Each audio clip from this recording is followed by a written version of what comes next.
Merci pour votre présence, merci au Seigneur pour sa grâce. Nous disons un grand coucou à nos bien-aimés qui sont à distance. Alors, on ne les voit pas, mais eux, ils nous voient et ils nous entendent. Alors, est-ce qu'on peut tous ensemble leur dire coucou, coucou, soyez bénis, et que tous ceux qui respirent en ce matin puissent louer l'Éternel. Est-ce que ce matin, quelqu'un peut lever la main et puis commencer à dire Seigneur, mon âme te loue.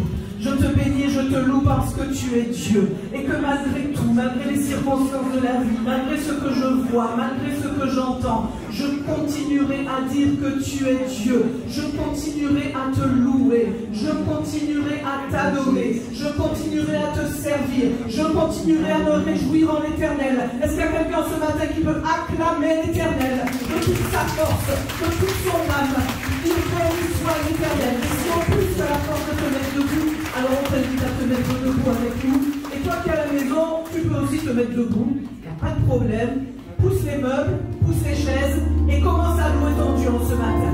Parce que je te dis une chose, il y a quelque chose qui est merveilleux, Lionel. Tu sais quoi? C'est de louer Dieu. Tu es d'accord avec ça? C'est si bon de louer son nom. C'est si bon de louer notre Dieu. C'est si bon de louer l'Éternel. Alléluia, c'est si bon. Il va.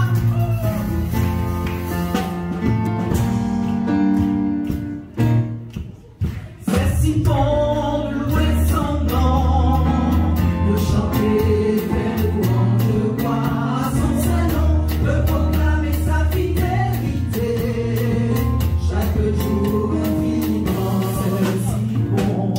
C'est si bon de louer son nom, de chanter ses louanges de gloire à son saint nom, de proclamer sa fidélité chaque jour infiniment. C'est si bon de louer son nom, n'est-ce pas? Alors, est-ce que quelqu'un sait faire ça? Tout le monde peut faire ça, ça va. Ok. Est-ce que quelqu'un sait le faire de l'autre main? Alléluia. Ok. Alors, nous louons notre Dieu ce matin. Les ennuis, on les laisse. Les difficultés, on les oublie. Et on loue l'Éternel. C'est si bon de louer son nom, de chanter ses louanges de gloire à son saint nom, de proclamer sa fidélité chaque jour infiniment. Dis-moi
Alors je te demande une enquête. Regarde ton voisin, dis-lui, si Jésus a fait quelque chose pour toi, dis gloire à Dieu. Alors, si Jésus a fait quelque chose pour toi, dis gloire à Dieu. Si tu l'as tellement fait pour toi, ton Dieu. Si tu l'as tellement fait. Est-ce que ton voisin t'a dit gloire à Dieu? Mon frère Hugo, Jésus a fait pour toi? Aïe, aïe, aïe. Alors, excusez-moi. Est-ce qu'on peut acclamer l'Éternel pour la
pour donner gloire à ton Dieu en ce matin.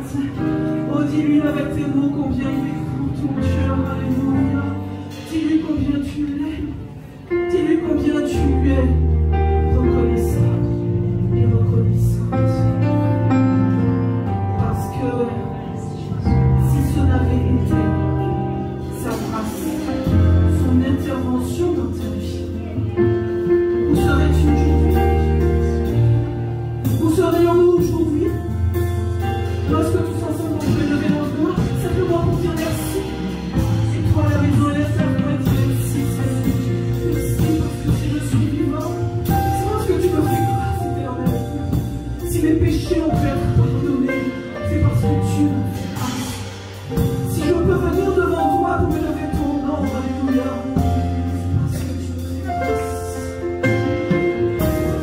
Oh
lever pour dire à notre Dieu, je viens t'offrir, Seigneur, ce que j'ai de meilleur. Je n'ai pas de grande richesse, mais ce que j'ai, Seigneur, c'est ma vie. Je te la consacre, Seigneur.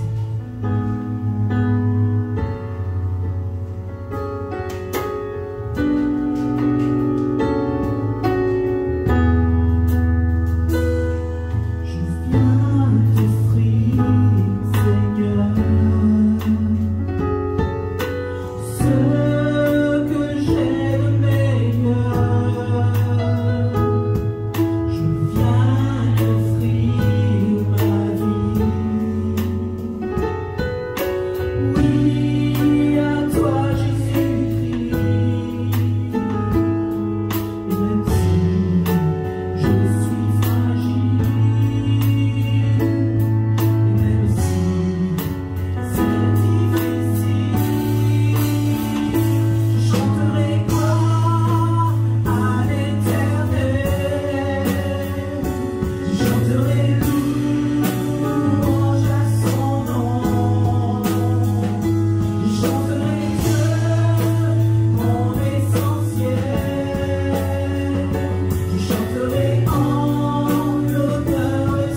je me suis engagée avec toi. Non pas pour les choses d'ici, pour les choses à venir. Alléluia. De sorte qu'il m'est profitable de te connaître, même si je souffre dans ce corps, Seigneur, et de savoir que mon âme est sauvée grâce à ton sacrifice. Alléluia.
et les pans de sa robe remplissaient le temple. Des séraphins se tenaient au-dessus de lui. Ils avaient chacun 6 ailes, 2 dont ils se couvraient la face, 2 dont ils se couvraient les pieds, et 2 dont ils se servaient pour voler. Ils criaient l'un à l'autre et disaient « Saint, Saint, Saint est l'Éternel des armées. Toute la gloire est pleine de sa gloire. » Les portes furent ébranlées dans leur fondement par la voix qui retentissait. Et la maison se remplit de fumée. Alors je dis, malheur à moi, je suis perdu, car je suis un homme dont les lèvres sont impures, j'habite au milieu d'un peuple dont les lèvres sont impures, et mes yeux ont vu le roi l'Éternel des armées. Mais l'un des séraphins vola vers moi, tenant à la main une pierre ardente qu'il avait prise sur l'autel avec des pincettes. Il me toucha, il en toucha ma bouche et dit, ceci a touché tes lèvres. Ton iniquité est enlevée, ton péché est expié. Alléluia. Oh, alléluia, mon péché est expié. Alléluia.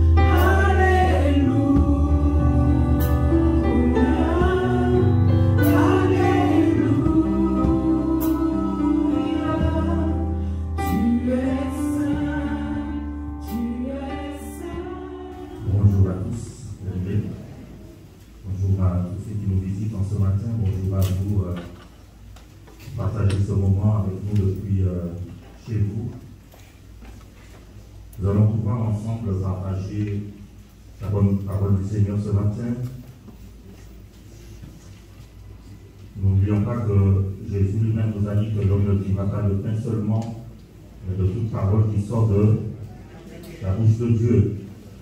Et notre texte de base ce matin va se trouver dans le livre de Job au chapitre 34. Job chapitre 34, le verset 9.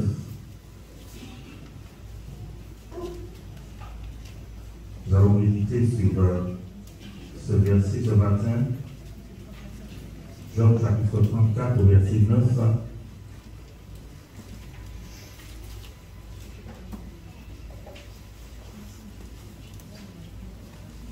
Alors c'est Élie qui va parler.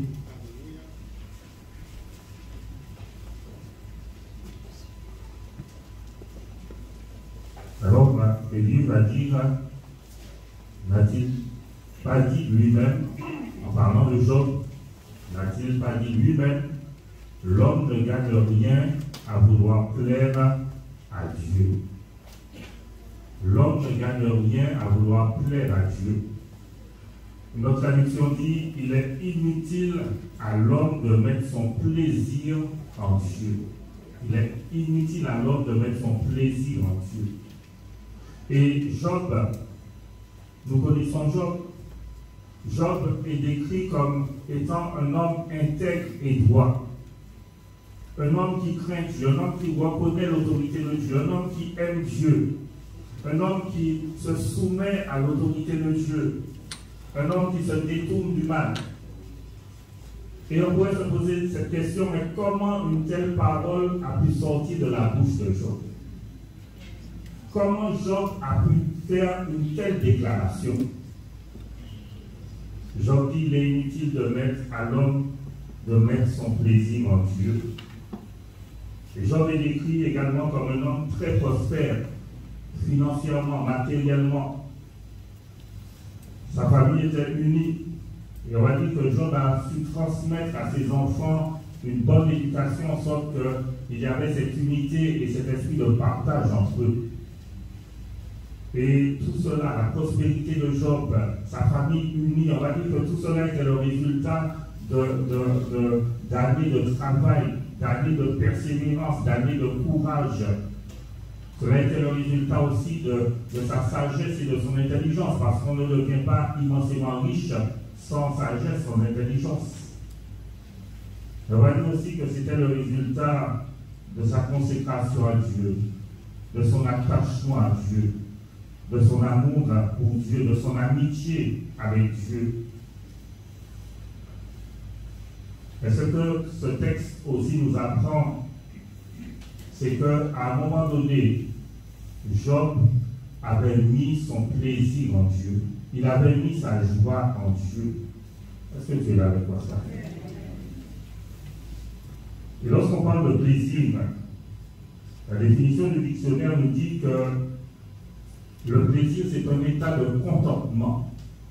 Donc, quand il parle d'un état, ce n'est pas quelque chose de passager, ce n'est pas une émotion, c'est quelque chose qui dure dans le temps, un état de contentement qui est créé chez quelqu'un par la satisfaction de besoins ou encore d'un désir. Ça veut dire que si Job avait mis son plaisir en Dieu, ça veut dire que Job a trouvé en Dieu celui qui le comblait. Job a trouvé en Dieu celui qui, on va dire, qui le satisfaisait. Pourquoi? Parce que Dieu répondait à toutes ses attentes et à tous ses désirs. Mettre son plaisir en Dieu va nous parler également de faire de Dieu la source de sa joie. Ça va nous parler de trouver en Dieu sa plus grande joie. Mettre son plaisir en Dieu, c'est mettre en Dieu sa confiance, c'est s'attendre à lui, c'est développer une relation avec lui. Et on va dire que sa connaissance de Dieu faisait de lui un homme heureux. Sa relation avec Dieu le rendait joyeux.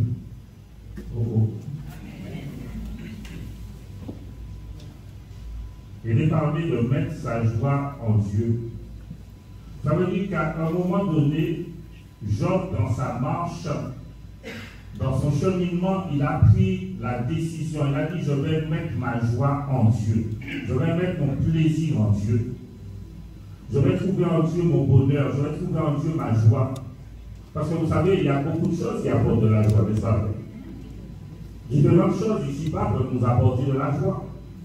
On peut mettre sa joie, son plaisir dans différentes choses. Mais Job a choisi de mettre sa joie, son plaisir, son bonheur en Dieu et en Dieu seul. On peut mettre son plaisir, sa joie dans sa réussite. On peut mettre sa joie dans les bénédictions. On peut mettre sa joie même dans le service. On peut mettre sa joie dans les choses de ce monde. La Bible nous parle des plaisirs du monde. Mais Job a décidé que sa joie, que son bien-être, que son épanouissement, qu'il allait trouver toutes ces choses en Dieu et en Dieu seul. L'homme ne gagne rien à vouloir plaire à Dieu. La parole de vie dit, les gens n'ont aucun avantage à essayer de plaire à Dieu. On va voir un autre homme qui a dit la même chose dans le psaume 73. Dans le psaume 73, on voit un homme qui sert Dieu, on voit un homme qui s'efforce chaque jour de faire la volonté de Dieu, on voit un homme qui marche dans la sanctification, puisqu'il va dire à un moment que j'ai purifié mon cœur, un homme qui marche dans la vérité, il va dire j'ai lavé mes mains dans l'innocence. Mais cet homme, c'est un conducteur de louange, dans la personne d'Asaph. Cet homme n'est pas satisfait. Il ne vit pas le contentement, il ne vit pas la joie, il ne vit pas le bien-être. Et pourquoi? Pourquoi il ne vit pas le contentement alors qu'il marche avec Dieu, alors qu'il sert Dieu, alors qu'il fait la volonté de Dieu? Mais pourtant il ne vit pas le contentement, il ne vit pas la joie. Pourquoi? Parce que sa vision du bonheur était fausse. Sa conception de la joie, du bonheur était erronée. Et au verset 3, c'est un psaume que nous connaissons, que nous avons déjà étudié, psaume 73, verset 3. Asaph dit, car je portais envie aux insensés en voyant le bonheur des méchants. Est-ce que tu sais, quand il parle des méchants là, c'est ceux qui font la méchanceté. Hein? Quand il parle du méchant là, c'est celui qui refuse d'obéir à Dieu, qui méprise la loi de Dieu.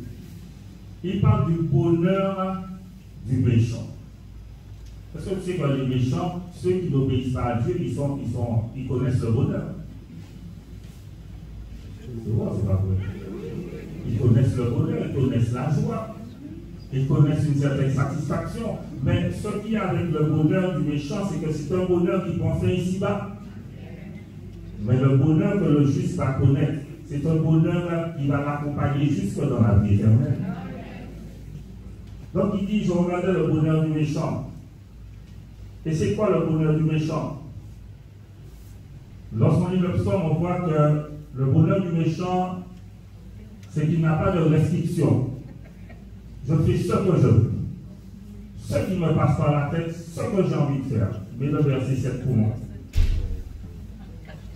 Je n'ai pas de restriction. L'iniquité sort de leurs entrailles, les pensées de leur cœur se font jour. Le juste, il peut être tenté, il peut avoir, mais il va résister, il va combattre, il va se retenir. Mais le méchant, il se laisse aller, il fait ce qu'il veut. Il n'a pas de restriction. Le méchant encore, au verset 12, il peut être orgueilleux. Il peut être violent, il peut opprimer, il peut tromper.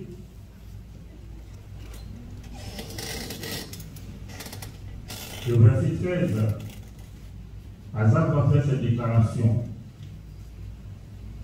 Asaph dit, c'est donc en vain que j'ai purifié mon cœur et que j'ai lavé mes mains dans l'innocence. En cette courant dit, c'est donc pour rien que je suis resté honnête et que j'ai lavé mes mains en signe d'innocence. C'est pour rien. J'ai fait tout ça d'effort pour plaire à Dieu. Je me sanctifie, je m'éloigne du mal.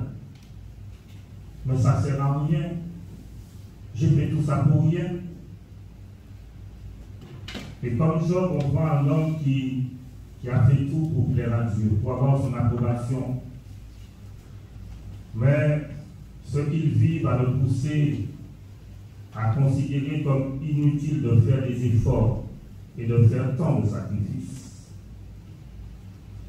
C'est comme si Job disait, qu'est-ce que j'ai gagné?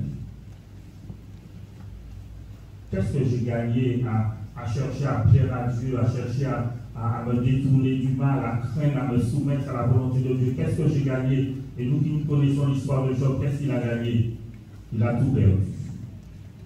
Il a perdu tous ses troupeaux, toute sa richesse. Il a perdu tous ses enfants. Et c'est cette souffrance-là, c'est ce que Job a vécu qui l'a emmené à faire cette déclaration. Mais ça ne sert à rien. Et Asaph, il voit qu'il se sanctifie, il essaie de se conformer à la parole de Dieu. Et qu'est-ce qu'il a en retour? Qu'est-ce qu'il gagne? Il y a avec moi le verset 14. Qu'est-ce qu'il gagne? De faire tout ça d'effort, tout ça de sacrifice. Il dit, tous les 3 mois, une fois par trimestre, il dit, chaque jour, je suis frappé. Tous les matins, mon châtiment est là. Parce que pour dit, tous les jours, j'endure toutes sortes de peines. Chaque matin, je suis au supplice.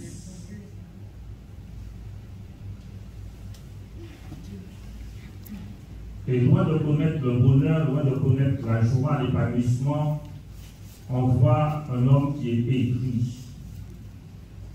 Il est écrit, verset 21,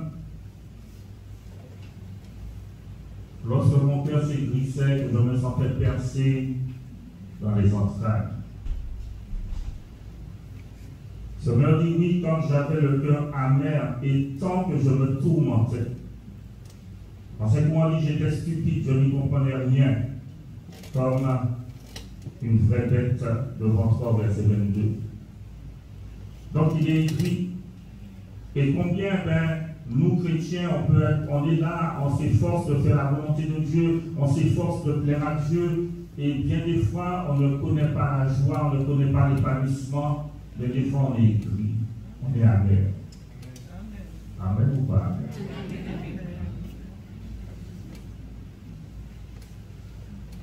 Et qu'est-ce qu'il faisait qu'il n'était pas heureux? Pourquoi Azaph n'était pas heureux? Parce qu'il y a des choses qu'il n'avait pas compris. Et qu'est-ce qui fait que bien des fois, en tant que chrétien, on n'est pas heureux, ou une soeur, on n'est pas heureuse? C'est parce qu'il y a des choses qu'on n'a pas compris. Et la compréhension est quelque chose de très important parce qu'elle va faire une grande différence. L'incompréhension va emmener le tourment. Il dit, je me tourmentais. L'incompréhension va emmener l'oppression, la frustration. Ça veut dire qu'on ne vit pas ce que d'après nous, on devait vivre.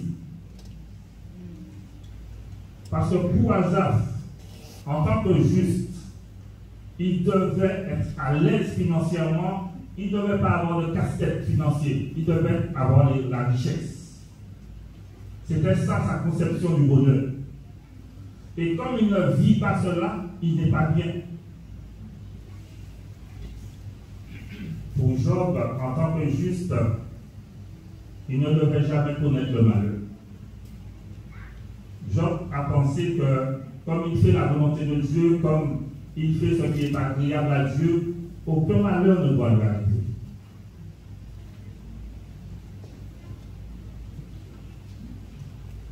Mais David nous apprend que le malheur atteint souvent le juste.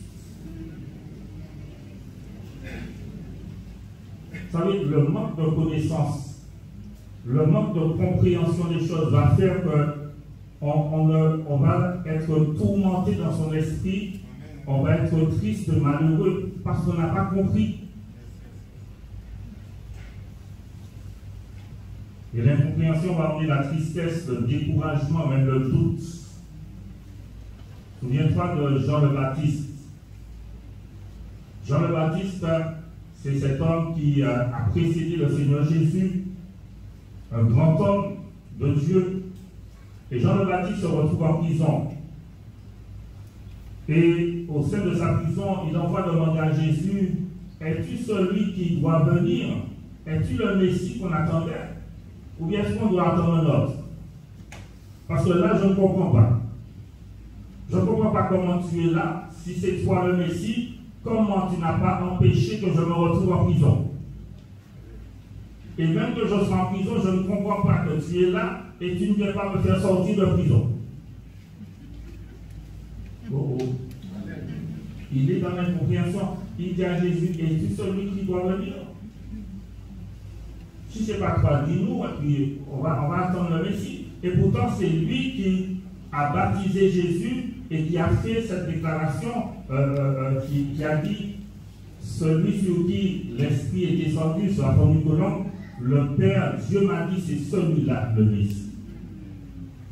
Et il a entendu cette voix comme les autres qui étaient là, quand au baptême de Jésus, lorsque la colombe est descendue, l'Esprit est descendu sur la forme d'une colombe, il a entendu cette voix du Père qui a dit, celui-ci est mon Fils bien-aimé, en qui j'ai mis toute mon affection. Et pourtant là, il est dans l'incompréhension. Et dans Matthieu 11, verset 3, ça se trouve, mais pour moi, Matthieu 11, verset 4 à 6, Matthieu 11, verset 4 à 6, on voit la réponse de Jésus. Jésus leur répondit, allez rapporter à Jean ce que vous entendiez et ce que vous voyez. Qu'est-ce qu'il dit? Les aveugles voient, les boiteux marchent, les lépreux sont purifiés, les sourds entendent, les morts ressuscitent et la bonne nouvelle est annoncée aux pauvres. Verset 6, il dit, heureux celui pour qui je ne serai pas une occasion de chute. Il dit, je suis en prison, tu ne viens pas, tu n'agis pas pour moi.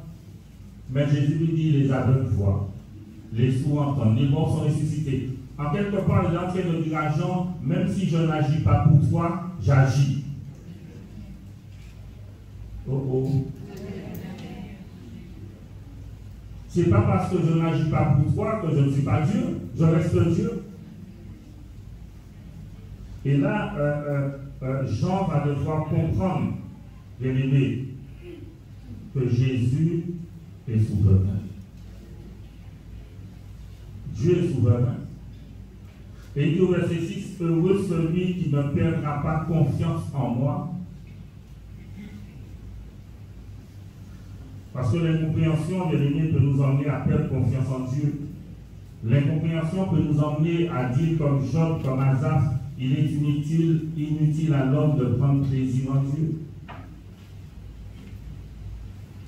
Mais Dieu, bien aimé, ce qui est merveilleux avec lui, c'est qu'il ne laisse pas ses enfants dans l'incompréhension.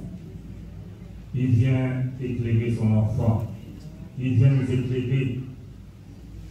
Et à travers la réponse de Jésus, à travers sa réponse, Jésus m'a enseigné à Jean, je l'ai dit qu'il est souverain. Il fait s'il a décidé de faire. Il fait quand il a décidé de faire. Donc, tu n'as pas entendu pourquoi. Jésus fait s'il a décidé de faire. Il fait quand il a décidé de faire.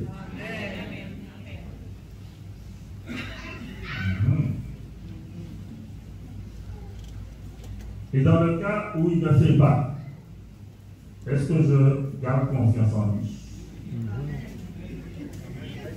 Ah, quand on est à l'église, à tout enfant, amen, amen. Mais pas personnellement on vit la chose. Est-ce que quand il n'a pas encore fait, est-ce que je continue à avoir confiance en lui? Dans le psaume 115, au verset 3, il est dit que Dieu est au ciel et il fait tout ce qu'il veut. Dieu est au ciel, il fait tout ce qu'il veut. Il ne fait pas tout ce que je veux, il fait tout ce que lui il veut. Et Dieu n'est pas obligé de répondre à toutes nos attentes et à toutes nos demandes.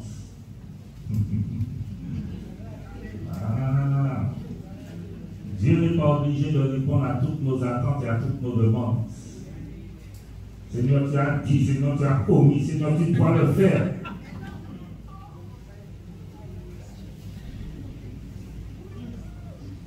Revenons à Job, au chapitre 1er, verset 8 à 11. Job, chapitre 1er, verset 8 à 11. L'Éternel dit à Satan: as-tu remarqué mon serviteur Job? Il n'y a personne comme lui sur la terre, c'est un homme intègre et droit, craignant Dieu et se détournant du mal. Verset 9. Satan répondit à l'Éternel: est-ce d'une manière désintéressée que Job craint Dieu? Mais là, tu vas protéger, lui, sa maison et tout ce qui est à lui. Tu as béni l'œuvre de ses mains et ses troupeaux couvrent le pays. Mais étant ta main, touche à tout ce qui lui appartient et je suis sûr qu'il te maudit en face. Et là, on voit Dieu fait l'éloge de Job. Et en quelque part, Dieu est fier de son serviteur. Il est fier de Job. Mais Satan va poser une question. Et c'est une question que nous devons prendre en considération ce matin. Ce n'est pas parce que c'est Satan qui l'a posé qu'on dit: ah non, il ne faut pas qu'on prenne la question en considération. Est-ce d'une manière désintéressée que Job te craint ou te sert? Est-ce que notre relation avec Dieu est une relation intéressée ou désintéressée? Et Satan dit à Dieu: Job te sert par intérêt. C'est par intérêt que Job te craint, c'est par intérêt que Job te sert. Pourquoi? 3 raisons. Tu l'as protégé. Tu le protèges. Donc, il est là en train de continuer à te servir parce que tu le protèges. Mais enlève ta protection. Tu as béni l'œuvre de ses mains, mais regarde tous ces troupeaux couvrent le pays. C'est l'homme le plus riche. C'est normal. C'est par intérêt. Et il lui dit encore, eh bien, tu lui donnes la bénédiction, la prospérité. Alors je te pose une question ce matin. Si Dieu ne te protège pas, est-ce que tu continues avec ta joie en lui? Et vous savez, on a des conceptions erronées, je ne sais pas où est-ce qu'on prend ça. Et j'ai entendu, un chrétien, normalement, c'est pas normal, un chrétien ne doit pas attraper le Covid. Ça a pris ça où?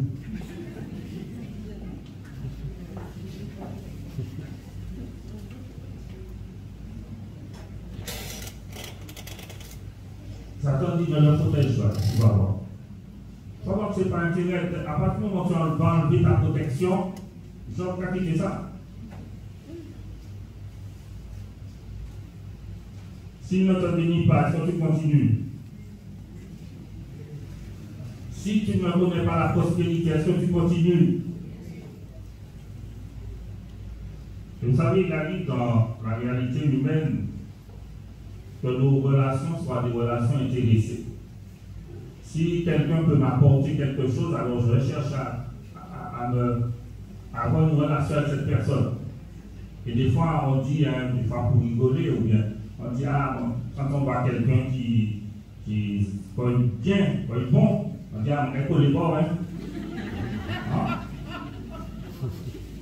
Mais si pas de l'image, on dit qu'il n'y a pas de beau, on ne connaît pas. Donc, des fois, les relations sont intéressées. Tant que je peux tirer quelque chose de quelqu'un, je peux prendre une relation avec cette personne. Et le jour où je ne peux plus prendre de cette personne, arrêtez de côté. Et dans la réalité humaine, eh bien, quand je donne, j'attends un retour. Je m'engage dans une relation avec toi, Seigneur, je fais tous mes efforts pour te plaire, pour faire ton œuvre, mais j'attends un retour. Il faut que Dieu me donne en retour.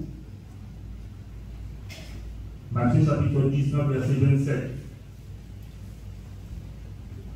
Matthieu 19, verset 27. Jésus va rencontrer un jeune homme riche, va s'entretenir avec ce jeune homme riche.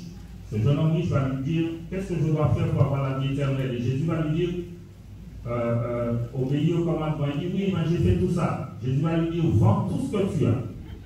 Donne-le aux pauvres et tu auras un trésor dans le ciel. Et la Bible dit qu'il est parti tout triste. Et Pierre, qui est un opportuniste, sort sur l'occasion. Et il dit à Jésus, voici, parce que tu as dit au jeune homme de quitter sa richesse, voici, nous allons tout quitter. On a fait la pêche, on quitte le bateau, on quitte l'entreprise, nous avons tout quitté et nous t'avons suivi. Qu'en sera-t-il de nous? Quelle sera notre récompense? Qu'est-ce qu'on va gagner? Pierre qui a dit ça.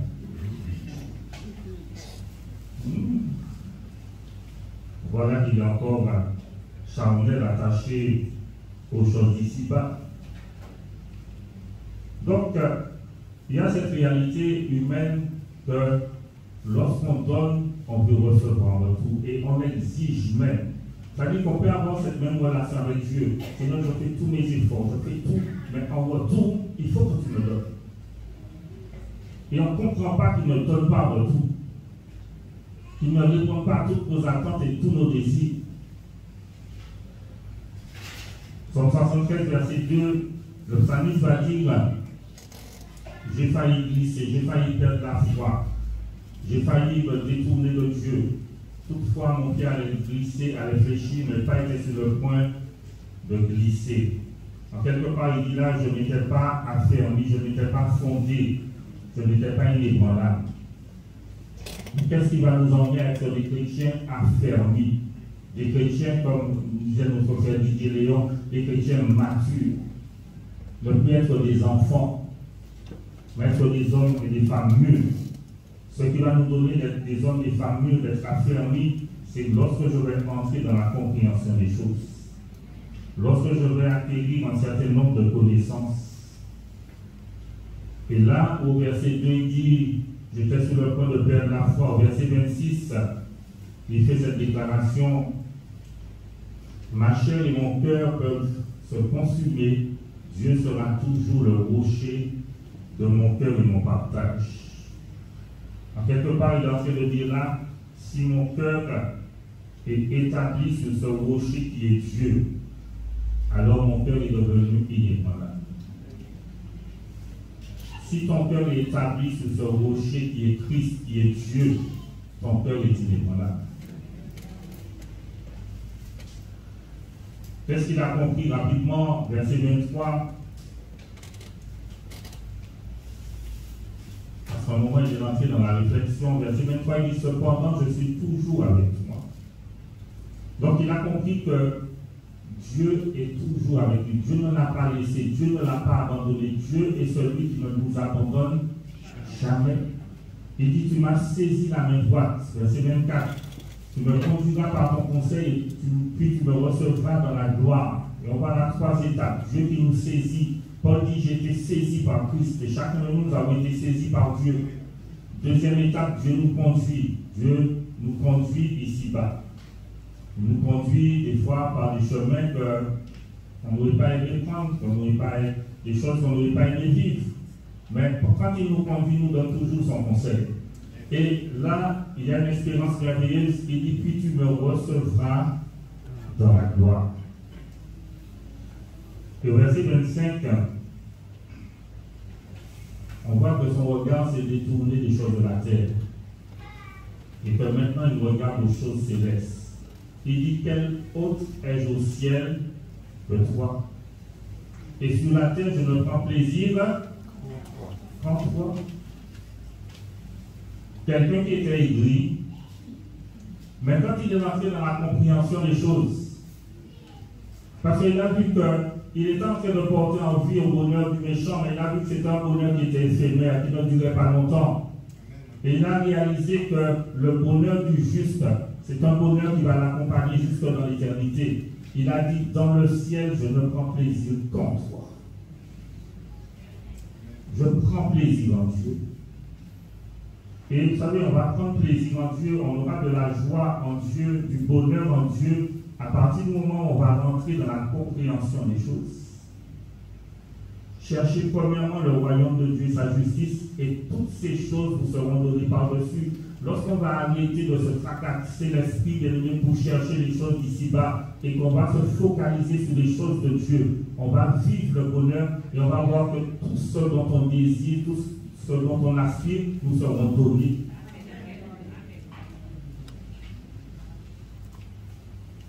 Verset 26, on voit là qu'il a compris et il a accepté, on va dire, la souveraineté de Dieu. Mon corps et ma chair peuvent se consumer. Dans cette on dit, mon corps peut s'épuiser, mon cœur aussi. À un moment, le corps va s'épuiser. Le cœur aussi. Il dit, mais mon appui, mon bien le plus personnel, c'est toi, Dieu, pour toujours. La parole de Dieu dit, mon corps et mon cœur peuvent être usés, mais Dieu est mon solide rocher et mon trésor pour toujours. Seigneur, regarde comment mon corps est en train de dépérir là, mais fais quelque chose.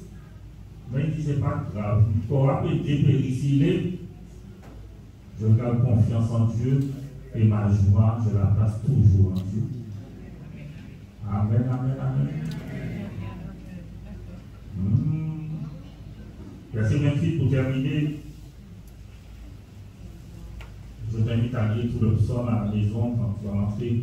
Il dit, pour moi, m'approcher de Dieu, c'est mon bien. Je place mon refuge dans le Seigneur éternel afin de raconter toutes tes œuvres.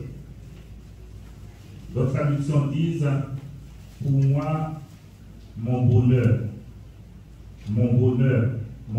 à moi, c'est m'approcher de Dieu. Est-ce que c'est ton bonheur à toi? Mon bonheur à moi, c'est m'approcher de Dieu. Donc il prend une décision. Il dit, comme c'est là que se trouve mon bonheur, dans ta présence, donc je place mon refuge dans ta présence. Je m'établis dans ta présence. Et le plus grand bonheur qu'on peut connaître, bien-aimé, la plus grande joie qu'on peut connaître, le plus grand plaisir qu'on peut connaître, il se trouve en Dieu, en Dieu. On termine Job 22, verset 24 à 27. Job 22, verset 24 à 27. On va terminer avec ce passage.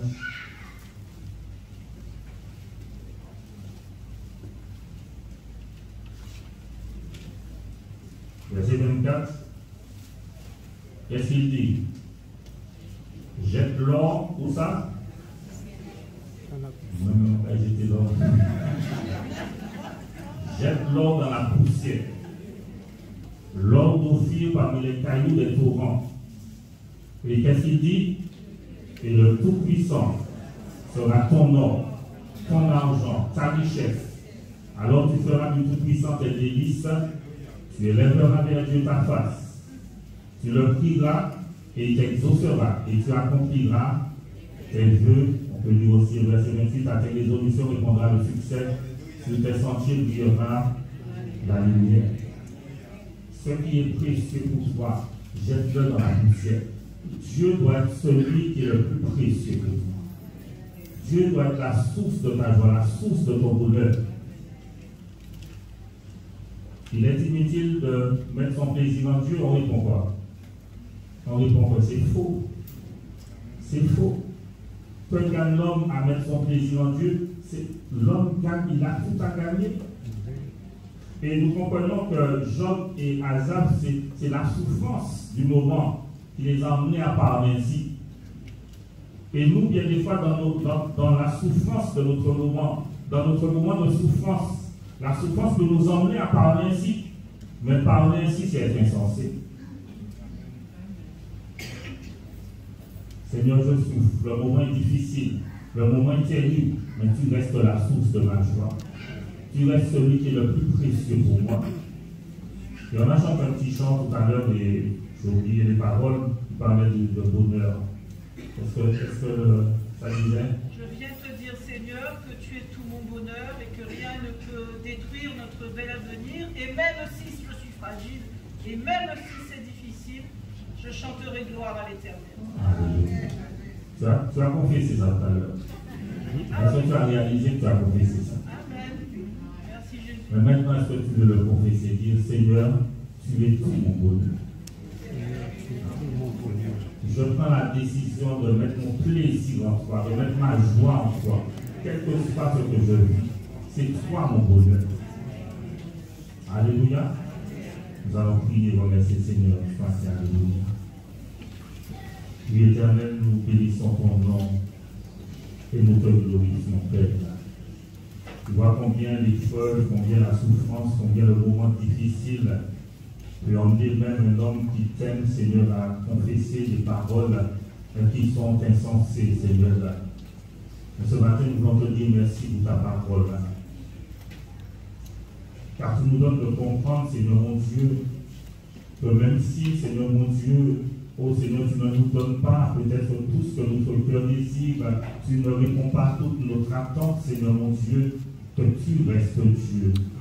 Nous voulons accepter ce matin que tu es souverain, Seigneur.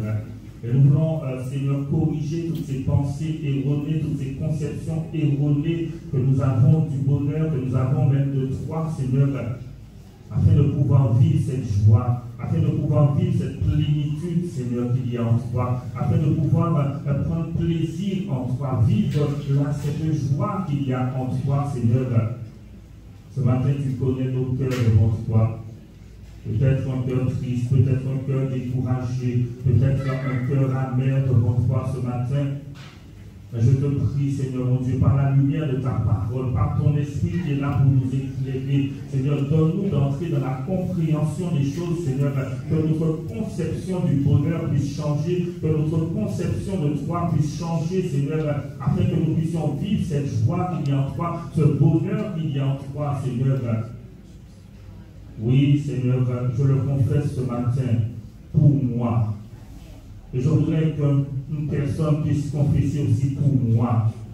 Oui, Seigneur, pour nous approcher de toi, c'est notre bien. Nous approcher de toi, c'est notre bonheur.